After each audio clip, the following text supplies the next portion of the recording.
Hello, dietitian Sanju ആണ്. നിങ്ങളൊരു healthy life സ്റ്റൈലിൽ ലീഡ് ചെയ്യണമെന്ന് ആഗ്രഹിച്ചിരിക്കുന്ന വ്യക്തികളാണോ?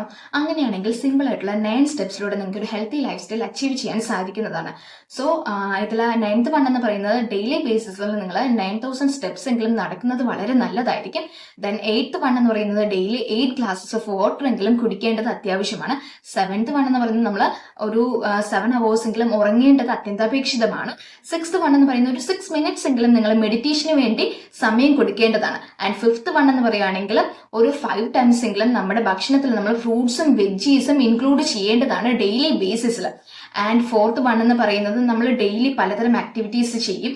അതിനിടയിൽ നമ്മൾ സ്ട്രെസ്ഫുൾ ആയിരിക്കുകയാണെങ്കിൽ ഒരു 4 minutes എങ്കിലും നമ്മുടെ മൈൻഡിനും അതുപോലെ തന്നെ ബോഡിക്കും റെസ്റ്റ് കൊടുക്കേണ്ടത് അത്യാവശ്യമാണ്. ആൻഡ് ദ തേർഡ് വൺ എന്ന് പറയുന്നത് നമ്മൾ മെയിൻലി 3 മെയിൻ മീൽസ് ആണ് എടുക്കുന്നത്. ഈ 3 മീൽസും ബാലൻസ്ഡ് ആയിരിക്കണം. അതുപോലെ പോർഷൻ കൺട്രോൾ ചെയ്തിരിക്കേണ്ടത് അത്യാവശ്യമാണ്. അതുപോലെ തന്നെ ന്യൂട്രിയൻ ഡെൻസ് ആയിട്ടുള്ള ഫുഡുകൾ കഴിക്കാൻ ശ്രദ്ധിക്കേണ്ടതാണ്. ആൻഡ് സെക്കൻഡ് വൺ എന്ന് പറയുന്നത് നമ്മൾ കിടന്നുറങ്ങണേന് ഒരു 2 മണിക്കൂർ മുമ്പെങ്കിലും സ്ക്രീൻ ടൈം ഒഴിവാക്കേണ്ടത് അത്യാവശ്യമാണ്. അതുപോലെ തന്നെ ഭക്ഷണം കഴിച്ചതിന് ശേഷം 2 മണിക്കൂർ ഗ്യാപ്പ് എടുത്തതിന് ശേഷം ഉറങ്ങുന്നത് വളരെ നല്ലതായിരിക്കും. And first and important point എന്ന് പറയുന്നത് ഡു ഫിസിക്കൽ ആക്ടിവിറ്റി. നമ്മൾ ശരിയായ രീതിയിൽ ഫിസിക്കൽ ആക്ടിവിറ്റി എടുക്കേണ്ടതും അത്യാവശ്യമാണ്. സോ സിമ്പിൾ ആയിട്ടുള്ള ഈ 9 സ്റ്റെപ്സിലൂടെ നിങ്ങൾക്ക് ഒരു ഹെൽത്തി ലൈഫ് സ്റ്റൈൽ ലീഡ് ചെയ്യാൻ സാധിക്കുന്നതാണ്. So try it and do follow and comment.